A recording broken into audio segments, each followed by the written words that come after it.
Hello tout le monde, j'espère que vous allez bien et bienvenue dans cette petite vidéo du lundi. On va parler de Bitcoin, d'Ethereum et de Serum et puis c'est tout. Bitcoin ne va pas y avoir grand chose à dire vu que franchement il s'est rien passé. Bon, je fais d'abord la petite analyse sur la plateforme de notre cher sponsor PrimeXBT. N'hésitez pas à checker le lien qu'il y a dans la description. Le code LCG vous donne droit à 50% sur vos dépôts. J'ai une petite voix, je viens d'aller au sport et je sais pas, je crois que je me suis un peu trop donné. Bref, excusez-moi pour ça. N'hésitez pas également à checker le Telegram. Simplement en participant un peu, vous avez une chance, vous avez 3 chances sur le nombre de personnes qui participent. Donc à mon avis, vous avez énormément, plus de 50% de chance en fait de gagner un compte qui est approvisionné de $100 plus 100 COF tokens. Donc n'hésitez pas à checker le canal Telegram. C'est mort, il est mort et tout simplement parce que le marché en lui-même est mort et qu'il n'y a rien à dire. Donc si vous participez un tout petit peu, vraiment vous pouvez gagner $100, $200 comme ça facilement. Qu'est-ce que je voulais dire? Ouais, sinon il y a aussi une petite update sur Prime. Vous avez la possibilité d'acheter directement des cryptos par carte bancaire ou par virement SEPA, mais je ne vous le conseille pas et je ne devrais pas vous dire ça vu que c'est une vidéo sponsorisée, mais c'est vrai, les frais qu'ils appliquent sont un peu trop élevés à mon goût. Mais c'est bon de savoir que Prime fait ça, vu que pour moi ça veut dire, c'est indicatif que l'échange va dans la bonne direction. Si on regarde le weekly, bon ben il s'est vraiment rien passé depuis 2 semaines au moins, peut-être 2 semaines et demie.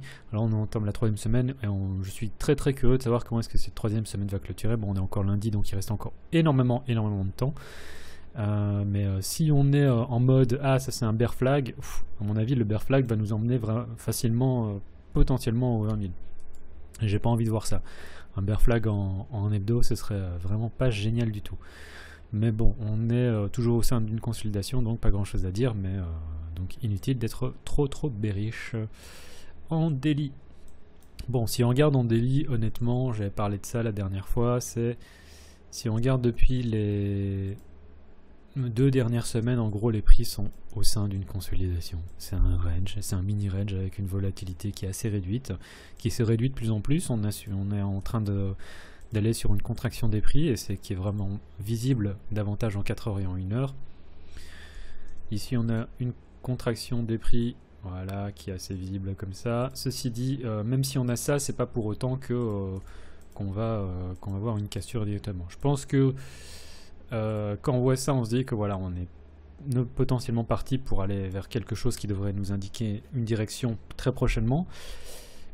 Ceci dit, il faut garder à l'esprit que même si on casse ici, c'est pas impossible qu'on trouve de la liquidité, voire qu'on vienne chercher plus bas, et ensuite qu'on vienne remonter, peut-être pas directement à 60 000, mais qu'on vienne retester enfin cette zone des 45 000. Tout comme il est possible que, à l'inverse, si on vient faire une cassure, qu'on aille éventuellement chercher dans la zone des 41-42 000 pour ensuite connaître un breakdown. Ça va dans les deux sens.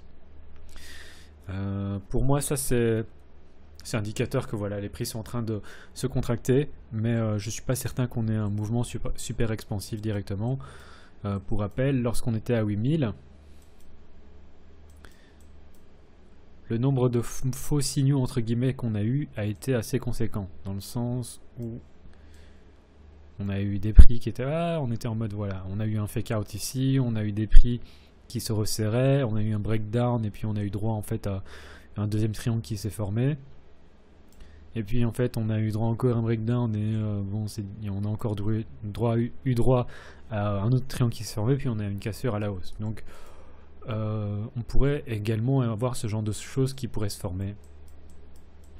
Donc méfiance, dans le sens où si on compare ce qu'on a eu l'année passée, cette compression, elle se fait sur une échelle de temps relativement faible si on compare à ce qui s'est fait en 2020. Donc, même imaginons si on a à un moment une cassure ici, hop, rien n'est dit qu'on va pas en fait continuer à avoir quelque chose comme ça. Et que ensuite on ait encore une cassure comme ça. Rien ne nous dit qu'on va pas en fait continuer à avoir un truc comme ça. À voir. Bon là, à partir de ce moment-là, ça commence à devenir un peu puant parce que on est clairement en dessous de la zone de consolidation si on commence à faire ça. Ça, ce sera pas génial. Bref, ce que je voulais dire par là, c'était tout simplement que cette consolidation, c'est une chose, cette contraction des prix, c'est une chose. Et même si je me dis que voilà, on va voir un mouvement, j'imagine prochainement, c'est pas pour ça que c'est directement indicatif de ah, on a fait la cassure de ce bear flag, on va aller directement aux 20 000. Pour moi, pour aller aux 20 000, il faudrait véritablement qu'on casse davantage, je voudrais dire ça ici. Allez, on peut remettre ça comme ça, donc on va dire les 33 000. Mais aussi, si on regarde depuis ces niveaux-ci, qui sont toujours d'actualité, qu'on vient de casser les 30 000. Donc on a différents niveaux de support. Tant qu'on casse pas les 30 000, pour moi, je me dis, voilà, on n'est pas encore en mode trop bearish. Et puis voilà. Même si c'est clair que bon, les prix sont pas géniaux, mais c'est difficile d'avoir un avis sur quoi que ce soit vu ce que font les prix. Voilà, ça c'était pour Bitcoin, je vais pas en parler plus que ça. Je veux parler un peu de ce qui se passe sur Ethereum, notamment Ethereum contre Bitcoin, dans le sens où on a un Ethereum qui vraiment surperforme Bitcoin, hein. Alors que par exemple Bitcoin fait son truc là, on peut voir que Ethereum contre USD est davantage, ça on fait pas attention, c'est ce que je voudrais qu'il se passe, mais je ne suis pas sûr que ça se passe. On peut voir que là où Bitcoin a juste fait du surplace, sur Ethereum, on a davantage une formation de triangle ascendant. Même si là, je suis pas super chaud non plus pour acheter. Mais si on a la cassure, je vous l'avais dit la semaine passée, si on a la cassure ici, à mon avis, on va aller à 33 200, 33 200, mais on n'a rien de temps vu que tout ça, c'est vide. Et ça, c'est vide aussi. Donc c'est des gaps qui sont pas visibles parce que bon voilà, mais il y a vraiment des gaps de volume et on va aller combler ça à mon avis et potentiellement combler ça par la suite comme ça. Mais on va aller vers 3002, 3003. Si on regagne les 2009, ouais, je pense que 3003, 3002, 3003, on va venir rechercher ça. Et sur un excès de bullishness, on pourrait véritablement aller chercher beaucoup plus haut aussi. On pourrait aller chercher 3005, 3006, je pense.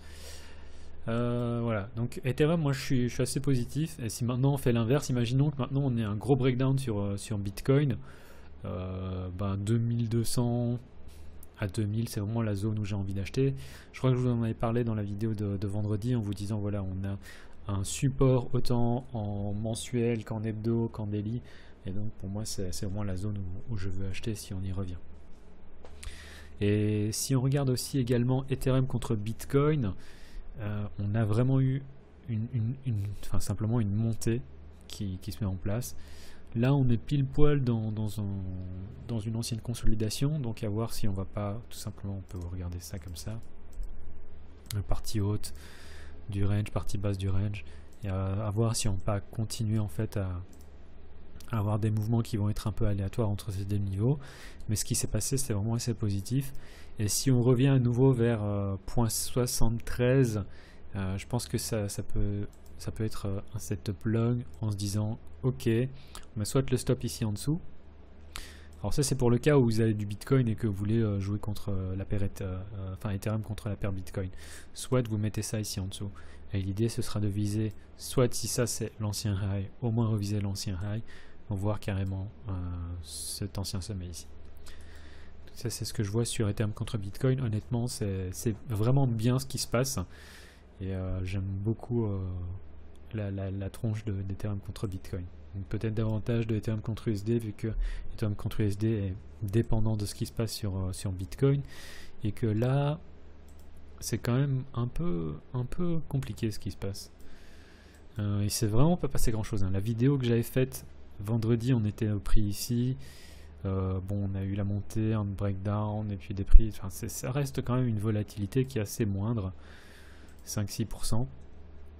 Et là, ça fait depuis le début du week-end qu'on est dans une petite consolidation de l'ordre, avec une volatilité de l'ordre de 2 à 3%. Donc vraiment pas grand chose. Et ce que je vous avais dit dans la vidéo de vendredi pour moi reste reste d'actualité, vaut mieux rester loin, vaut mieux rester en dehors du marché plutôt que de se dire ah je vais prendre un long, ah je vais prendre un short, parce que tout ça c'est du chop immonde avec une volatilité minime. Et si maintenant on a un mouvement justement à la hausse, à la baisse, et que vous êtes du mauvais côté du trade, vous allez en fait vous faire rect parce que vous avez aucune idée justement d'où est-ce qu'on va aller. Donc tant qu'on est au sein de la consolidation, vaut mieux pas trop risquer quoi que ce soit. Et une autre crypto qui pour moi est assez intéressante, c'est Serum contre la paire BTC. Donc la paire USD est énormément dépendante de ce qui va se passer sur Bitcoin tout simplement. Et là on n'a pas de breakout ni rien, mais si on regarde la paire Serum contre BTC, on peut voir que ici on avait résistance, fake out, résistance, résistance, résistance, résistance, pof, cassure. Pour moi on est bon pour potentiellement, peut-être que ça va être un truc, c'est potentiellement prenable en swing si on met un stop ici en dessous et de se dire ok, même à partir des niveaux actuels, je veux prendre un swing pour viser, pour savoir où est-ce qu'on va viser je ne sais pas, mais prendre des profits déjà un R et puis voir où est-ce que cette tendance pourrait nous emmener en se disant on a ça ici, bon ça c'est clair du coup que ça fait, en plus ça fait à pile poil un R, donc on a cet ancien support, on reteste ici pour être vraiment peut-être davantage dessiner une zone comme ça. Et à partir du moment où si on arrive à repasser ici au-dessus, ça pourrait être pas mal. Pour le moment, Serum c'est un des seuls qui montre vraiment de la force. On doit y en avoir d'autres, mais je préfère faire vraiment très attention avec les alts, vu que pour le moment, c'est davantage, il faut davantage faire attention à ce que fait Bitcoin. Alors Theta, ouais éventuellement. Mais j'ai pas grand chose à vous dire en dehors de ça. Donc voilà, c'est une vidéo qui est assez courte. Vraiment, il faut faire attention à ce que va faire BTC. J'aime beaucoup ce qui se passe avec Ethereum contre BTC et également Serum. Et vraiment, si on revient à 73 sur Ethereum contre BTC, je pense que ça peut être un bon achat pour un trade du moins, et pour se dire qu'on peut viser les 0.08. Et je pense que long terme également Ethereum ça reste une valeur sûre. Voilà, et puis Serum également si vous êtes un peu plus dans les alts. Voilà, c'est tout ce que j'avais à dire pour la vidéo d'aujourd'hui. C'était une vidéo vraiment très courte. Si jamais vous avez des questions par rapport à tout et n'importe quoi, n'hésitez pas à me mettre ça dans les commentaires et je vous répondrai, parce que si le marché continue comme ça encore jusqu'à vendredi, vendredi j'aurai pas grand chose à vous dire. Donc si vraiment vous avez des questions, que ce soit en trading, peut-être moins d'un point de vue fondamental, parce que fondamentalement moi en dehors de ce qui est Bitcoin, Ethereum, bien sûr Litecoin, je suis pas un gros fondamentaliste. Je regarde, enfin il y a des projets qui sont bons, voilà, je veux dire Cosmos, Dot, Atom, enfin Atom c'est Cosmos, je suis bête, Solana, voilà, moi j'ai aucun problème avec ça. J'ai pas trop de réponses par rapport à tout ce qui est fondamentaux. J'essaie de rester aussi super loin de tout ce qui est super méga shitcoin tel que Shiba Inu, mais si jamais vous avez des questions, n'hésitez pas à me mettre ça dans les commentaires, et peut-être que j'essaierai de faire une espèce de réponse globale pour la prochaine vidéo si on n'a pas grand chose qui se passe. Voilà, c'était tout pour aujourd'hui. C'était grave, en vous souhaitant, j'ai une question qui me vient juste là. Est-ce que y en a parmi vous qui ont une certaine connaissance de tout ce qui est NFT, et par rapport à quelqu'un qui voudrait se lancer un peu dans la NFT, à savoir moi, ceux qui me suivent sur Twitter savent que je suis un peu intéressé par ce domaine, où est-ce que vous me conseillerez de me diriger pour trouver tout ce qui est informatif? Voilà. Donc ça c'est une petite question que je vous mets en bonus pour ceux qui s'y connaissent en NFT, et si vous ne connaissez pas, pas de souci. Voilà, c'était grave, c'était tout pour cette vidéo. Tchuss.